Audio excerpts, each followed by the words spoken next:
Ani apay dugang impormasyon. Unsay imong tubag? Mutuo ka ba nga aksidente lang nitong haang maayo kayong disenyo diha sa kinaiyahan? Unsay imong itubag sa pangangkon nga kinabuhi ura lagi disenyo? Gidisenyo ba kini? Kung ang kopya na kinahanglan tig disenyo, di ba nagkinahanglan usab og tig disenyo ang original? Hilo. Gama sa tao.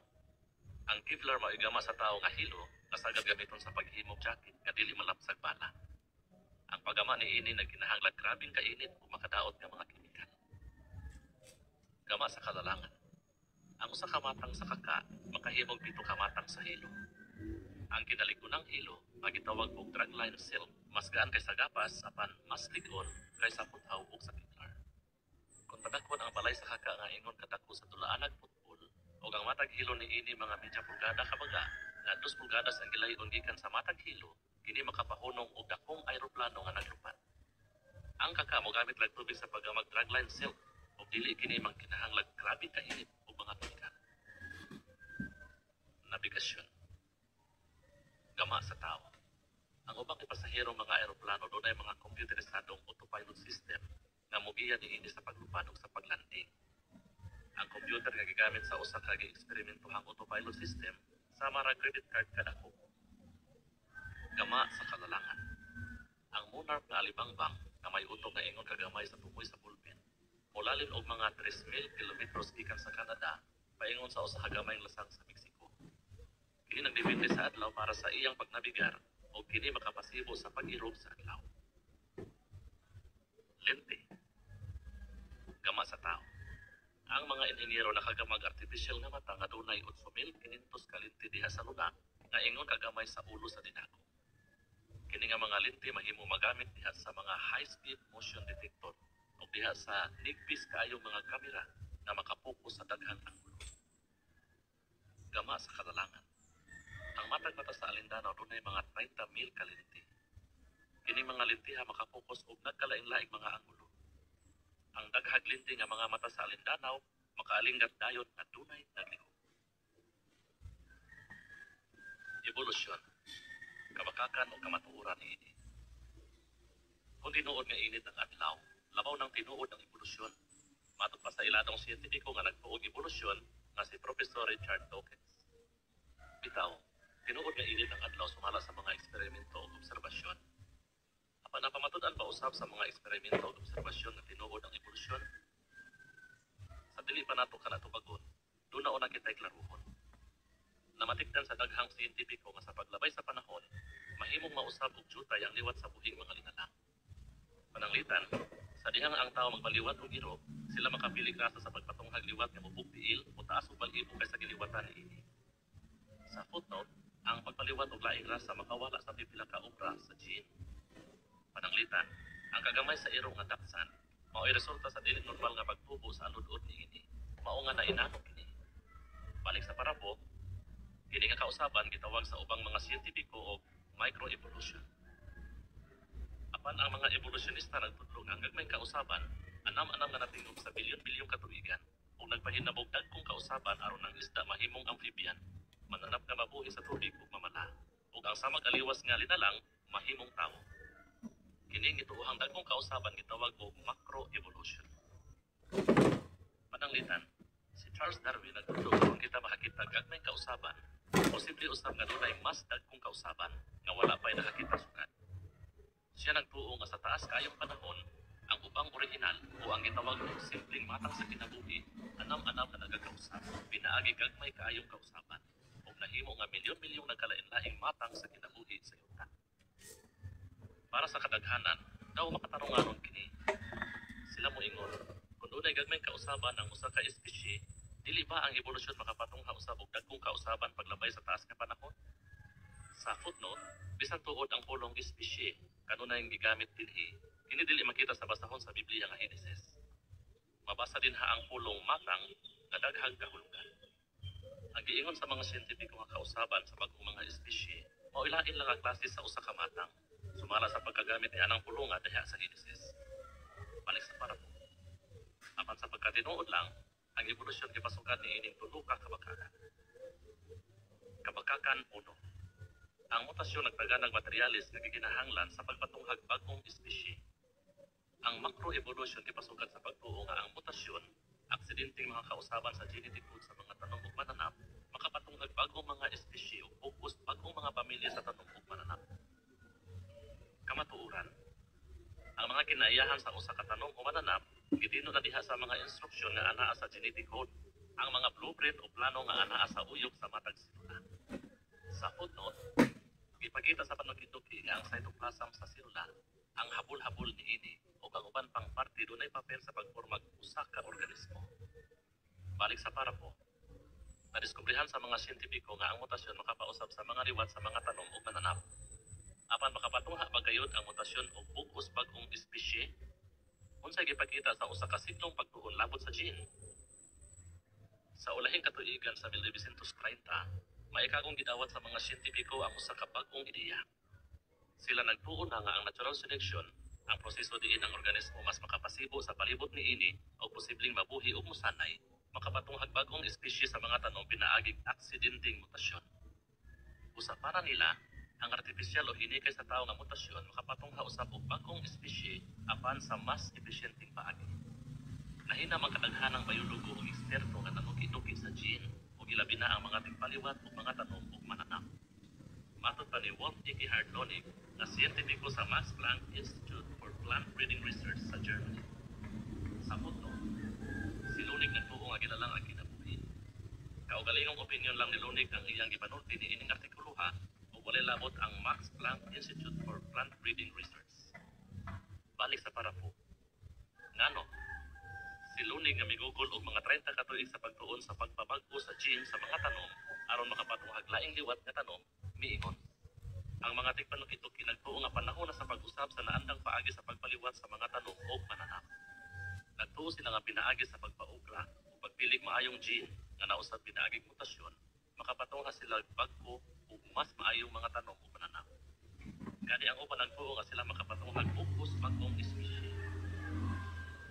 Isudan sa mga siyentipiko sa Amerika, Asya ug Europa, ang dakong pundo nga programa sa pagpanukid-uki nga nagamit og mga pamaagi sa pagpadali sa proseso sa evolusyon. Unsay resulta human sa kapin sa 40 ka tuig nga panukid-uki? Bisag dako gasto, miingon ang tigpanukid-uki nga si Peter von Singbusch, ang mga eksperimento sa pagpatunghag mas maayong matang sa tanom ug mananap pinaaging irradiation sa pagpaobra sa mutasyon wala mosalir. Og si Lonig miingon, sa katuigan sa 1980, ang gilauman ug gikahinaman sa mga siyentipiko nahumno. Ang pagpaliwat pinaaging mutasyon ingong lahi nga natad sa panukid-uki gihunong sa mga nasod sa kasadpan. Halos tanang mutant, tanom o mananap nga napatungha pinaaging pagpabag-o sa gene nga matay o mas uyang kaysa ihalas nga mga mata. Sa footnote, nakita sa resulta sa mga eksperimento nga gidaghanon sa bagong mga mutant nagkadugay, samtang usa lamang kamatang sa mutant ang kanunay manungha.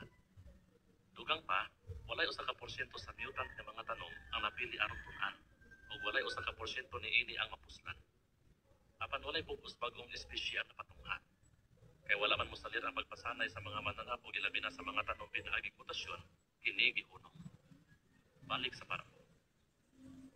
Bisan pa niana, tungod sa impormasyon nga nahipos gikan sa mga usa ka gatos ka tuig nga panukid-uki labot sa mutasyon o ilabi na sa 70 ka tuig nga pagpaliwat pinaaging mutasyon, may nasuta ang mga siyentipiko bahin sa katako sa mutasyon sa pagpatunghag bag-ong espisye.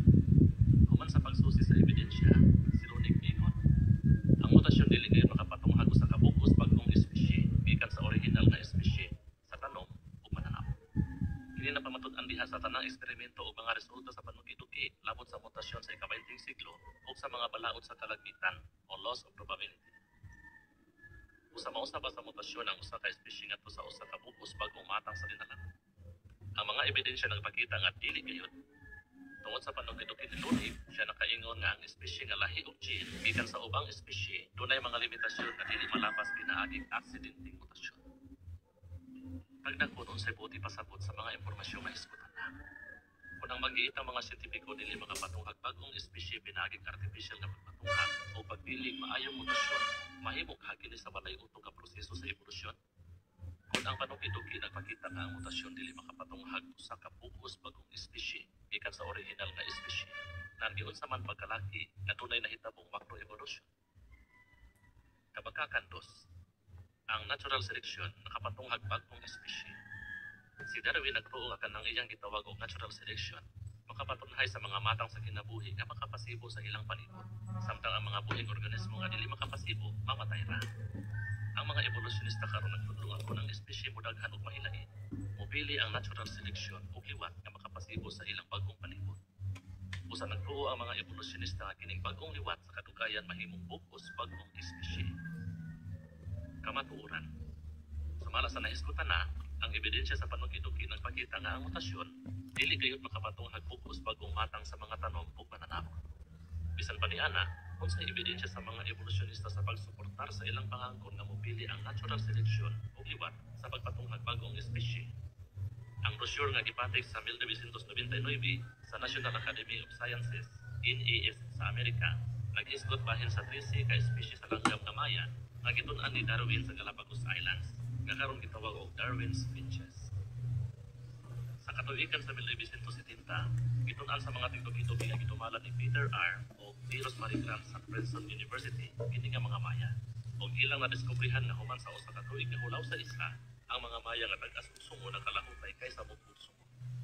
Sanglit ang pagsusi sa gidakon ug porma sa mga sungo mao usa sa pangunang mga paagi sa pagila sa 13 ka espisye sa mga maya. Kini nga mga kaplag hinungdanon kuno kayo. Ang brochure sa NAS nagpadayon. Gibada-bana sa magtiayong grant nga kung maghulaw ang isla ka usa sa matag na 10 ka tuig, usa ka bagong espisye sa maya ang posibleng tungha sulod lang sa mga 200 ka tuig. Apan wala hisguti sa brochure sa NAS na sa mga tuig human sa hulaw, ang mga maya nga mugbugso mo bidaghan. Nadiskubrihan sa mga tigtuki-tuki nga sa dihang nausab ang klima sa isla, ang mga maya nga tag-as og sungo mas daghan sa usa ka tuig.